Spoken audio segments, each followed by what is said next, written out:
Hello there! This is LEGO Dynasty, and today I'm bringing you guys my review of the LEGO Star Wars UCS Star Destroyer. It is set number 75252, comes with 4,784 pieces, and is rated ages 16 and up. Now this set originally retailed for $699.99 in the United States and $849.99 in Canada. But of course this set has been retired since December 2022, so you can't buy it at a LEGO store, you can buy it on the secondary market. You are probably going to have to pay nearly double that price in order to pick up this set today. With that being said, this is still a fantastic set, which is why I wanted to review it. So without further ado, let's get into it. Taking a look at the box, of course, the main difference you can tell compared to what we see nowadays with 18+ style box art is the fact that we actually have some nice art on the box.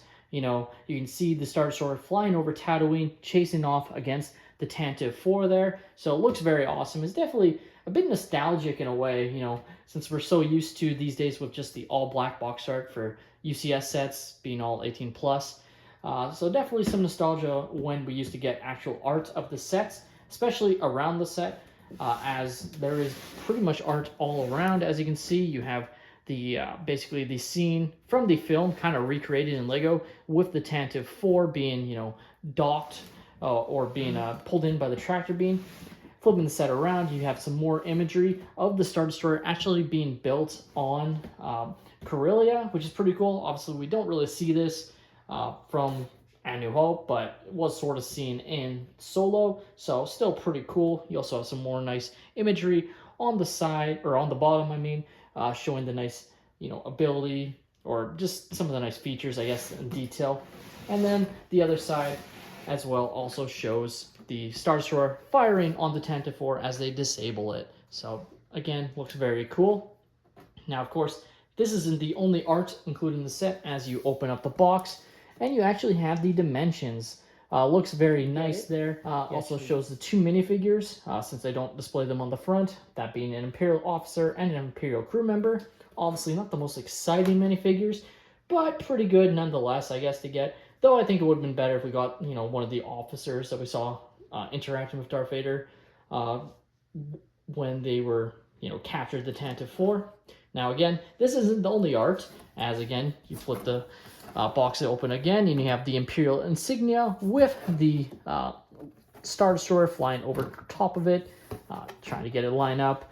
But again, you can kind of see it there. It looks very cool. And then again, even flipping it there, you can see some more imagery, but this time with the Star Destroyer sort of in more of a rendered image, kind of the same imagery we saw on one of the sides of the boxes, just, you know, in white, rather than in, you know, the nicer design, I guess, in space. So still very cool though to have all that nice imagery there. So a lot of nice detail of the boxes, and probably going to be a big reason why people will want to keep their box. Next up, we have the manual and the box that the manual came inside in one of the other boxes. So again, some more nice imagery of the set, again showing off the dimensions of the set, again being, you know, 44 centimeters or 7 inches tall from the basis stand to the top of the vessel, and then 109 centimeters or 43 inches long. Definitely looks very cool there. But then kind of more impressively is this manual. Just has a lot of great detail here, so we'll flip it through it. You have, you know, the designers of the set itself talking about why they chose it. You also have some nice concept art from the original Star Wars film, and then even how they made aspects of the Star Destroyer to film, which looks really cool. What I think is actually coolest is this page where it talks about all the different Star Destroyers they've released, at least up until this point. So even mentioning the First Order Star Destroyer, which looks completely different, but that's just what it was in the sequels. And again, just some more nice imagery. The Millennium Falcon being chased, I believe, from Empire Strikes Back, so that's pretty cool. And even some imagery from Solo, like I was mentioning, of it being built, which is probably where they got some of the box art design or inspiration from to include on the back. Now, the only thing to mention is obviously based on, you know, what we have today with getting QR codes. This set doesn't have one for you to, you know, get your free 20 VIP points. Obviously, if you bought this set, you would have gone, you know, around 4,000 or 8,000, or I guess maybe 7,000 or 8,000 if you were in Canada by the time it was, you know, near in retirement, just because of double points. So you would have got a lot of VIP points anyways, but just something to note here. They didn't include a QR code, probably just because they wanted to include a manual like this, and it's a really nice manual, I have to say. Like, for a Lego manual, this is probably one of the best ones they've done. Like, has a lot more detail than some of the other ones. UCS sets generally get some more nice imagery, but this one I think is the best I've seen in terms of the amount of detail. Talking about previous iterations of the set, talking about the reason the Star Destroyer was first made, etc. So definitely a really nice manual with a lot of nice information in here. Now, being such a large set with over 4,000 pieces, you obviously are going to be left with quite a few extras, and as you can see, I was. So overall, a nice assortment here of free extra pieces. Obviously, they want to make sure you got all the parts that you needed. There's even some that honestly I might have missed placing on because I have multiples of, and generally you don't get too many multiples of, especially of these parts. But at the end of the day, there's so much detail that went into this set. Definitely very, very cool, and nice to add all these pieces to your collection for free. Now, taking a look at the Star Destroyer here, and it is an absolutely gorgeous model and very massive. As you can see just through the background, like with my Billy bookcase, it definitely expands more than one Billy bookshelf there. So definitely wouldn't fit in there, goes without saying, but it's just absolutely gorgeous in person. I love the details here, from these turrets here, looking really nice, very simple brick built design. It's not like they're using any new techniques, but still looks really, really good there. Also really love the design of the shield generator up here, utilizing some nice parts to, represent it, that I think, like, when you look at the model itself, really works. Like, they definitely had some nice techniques that they utilized here. Even some more turrets along the side here looking very nice. And of course, at the end there with the Tantive IV, the mini Tantive IV, which I'll show off in a few moments to show the whole design, but I think it's definitely very, very well done there. Now, taking a look at the back engines here, and again, you can see some great part usage here, and it just looks absolutely gorgeous, I have to say. Like, this might be my favorite aspect of the whole vehicle, or model, I guess I should say, and it just looks outstanding, utilizing the blue translucent pieces to represent the thrust of the Star Destroyer. It looks awesome, and, utilizing different parts here. You have some barrels, some other nice part usage. My only issue is it is rather breakable and does have some sag, so definitely isn't staying up like it probably should be here. Oh, just like that. So it is very easy to put back together there, but that has happened a couple of times. It hasn't fully fallen off, and the only reason it fell fully off is because of how I'm displaying it right now. But definitely something to keep in mind. You're definitely not going to want to do what I did there and bump it loose, because it's just not the most secured aspect of the set, but doesn't take away from it absolutely outstanding. Just, it's definitely something that might have used a little bit more work, and I definitely think that's something they worked on with the UCS Venator, for instance. I personally don't have that set, but from what I've seen, I think that was something they really wanted to address, and just shows, the improvement they can make in even just a couple of years. So overall, definitely looks awesome there. Even the back here with the, detail and greebling techniques just looks really, really nice there. Very smooth, I guess is the word I would use to describe it. Just really, really cool there. Now here we can take a look at the stand of the set, along with the two minifigures displayed there, which I'll show off more in detail in a moment. But as you can see, it is utilizing a sticker.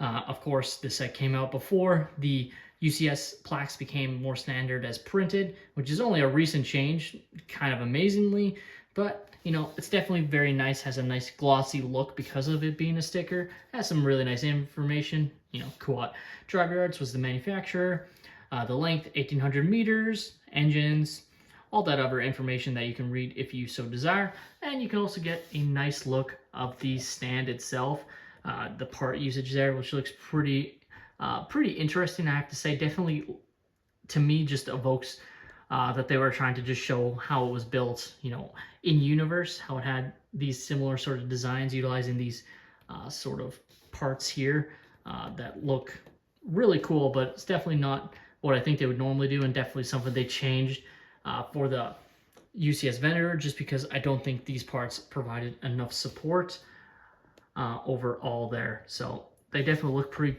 cool overall. I'm trying to show them off so you can get a nice look, as you can see right there. Taking a look at our first minifigure, we have the Imperial crew member, and this is definitely the most detailed Imperial crew member I've ever seen.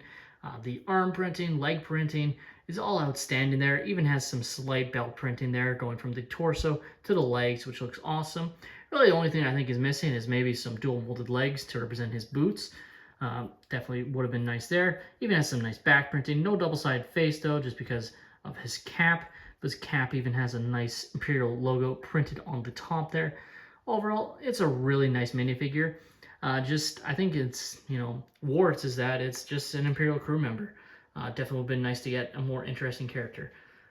Can see why they decided not to do Darth Vader, especially nowadays, since Darth Vader feels like he's in every single wave. But still, feels like they could have done a more interesting character as the second one. I think the officer is a pretty good inclusion, but I think I would have preferred the major that sort of talked with Darth Vader. Just would have been nice to get an all-black Imperial officer, basically, rather than just a regular Imperial crew member, or even just having a third minifigure. And next up, we have the Imperial officer, who again looks absolutely outstanding. Actually has a little bit less detail than the other Imperial crew member, which is kind of funny. Just, no arm printing, which makes sense, and no leg printing, but does have the dual molded legs to represent the boots, which is definitely pretty nice there. You can see the back printing as well. Again, no double-sided face. So I definitely like this minifigure, even though it's less detailed, and definitely makes sense that he was included. Just, again, feels like we should have had another, more important character included in a set like this. Next, we'll take a quick look at the Microscale Tantive IV, which to me is actually a really nice design. I think they actually did a really great job of capturing the look. I think it just looks really good and works for a set like this. You can see the nice detail there with the engines especially. Again, it's just, a canister piece and, a stud, but definitely looks very nice. I don't know, I just love the Tantive IV, probably one of my favorite ships in Star Wars. You can see, again, just very basic, very nice detail there, but definitely was a needed inclusion in a set like this, and I think they did a great job of capturing its look and scale in comparison to the Star Destroyer. Now, of course, can show how easy it is to lift up, and by easy, I mean not at all, but it's definitely doable, just not the most fun, and it's definitely a set you're going to want to find a place for it and leave it, just because it is absolutely a pain to move. So obviously there's a few different ways you can pick up the set, one of which is you open up the set on the front, but the other way is just grabbing the set from the bottom here and lifting up. So as you can see, it's pretty stable overall. It's just very awkward, and definitely wouldn't recommend building it like upstairs and then taking it downstairs type deal.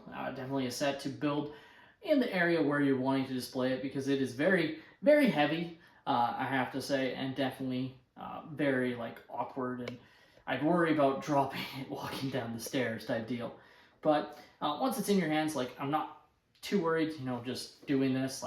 It's got some switchability, as you can see. And the other way to basically lift up the set is by just taking apart aspects of it. So specifically, you have this part here that you can just slowly sort of lift out of place, just like so. Same with the other side here. Just like that. And then you're left with the bare bones of the set, as you can see, which looks pretty cool, but shows why the set couldn't have an interior. There just was no room whatsoever. So it would be nice one day if they can include an interior in a set like this. But overall, this is what you're sort of left with. So now you have this main part here that is connected to the bridge. Definitely wouldn't recommend holding it from there. It just is the more flimsy part. You have this part here that is definitely a little bit stronger, and is where you probably should grab it if you're grabbing it from the inside, just for stability wise.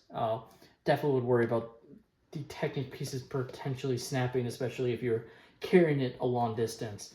But grabbing it from here, it's fine. It's just a really big weight, essentially, because I'm not worried about it at all falling apart on me. And the last thing I want to talk about is, a gripe of mine, and that's, using colored pieces. So Lego likes to use colored pieces to make the building process easier. Now, this is only a 16 plus set, but even on some of their 18 plus sets these days, they like to utilize these colors that are so easily visible. So you can see the blue in there.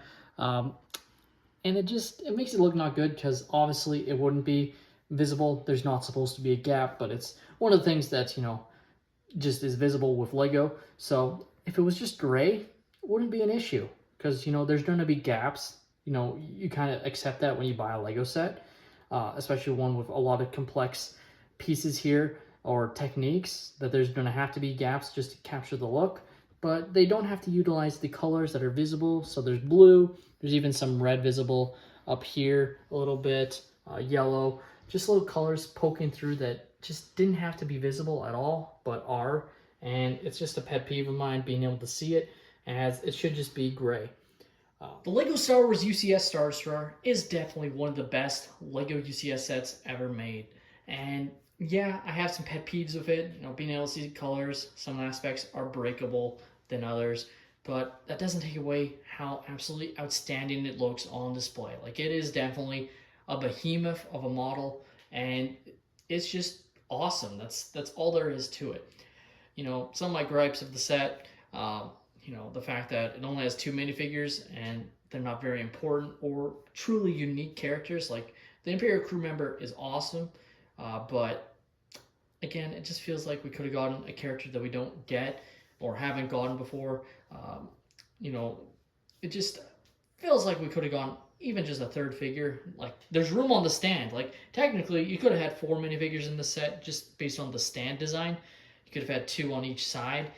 So maybe you could include Darth Vader and that Major or Admiral, whatever the character's name was, but it's the one that tells Darth Vader that there was a state pod that had no life forms. That character, feel like you could have included, along with the 2 characters that were included in the set. And then I think 4 minifigures for a UCS set that isn't, a play model would have been perfect.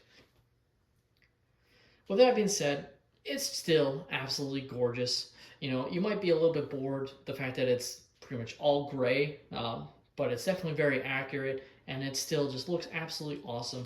I'm glad they included the Tantive IV model. Just the mini scale version of it just looks absolutely gorgeous there. And yeah, like, at the end of the day, this set is awesome. And if you managed to pick it up when it was in circulation, you're probably very happy. If you haven't and want to pick up the set, it's just going to keep going up in value. They're not going to make another one for years, if ever. Obviously there's always a chance, but it's not going to happen very quickly. I think we have a greater chance of getting a UCS Executor remade than getting a UCS Star Destroyer remade in the next 10 years, for example. But that's just my opinion, and we'll have to wait and see on that. I think this model is absolutely gorgeous, outstanding in nearly every way, and I'm so happy that I picked it up before it retired. With that being said, that's all my opinion. Let me know your thoughts on the LEGO Star Wars UCS Star Destroyer in the comments down below. Do you guys have this set, or are you planning to pick it up on the secondary market? Let me know in the comments down below. Please leave a like and subscribe if you have enjoyed, and have a great day, everyone.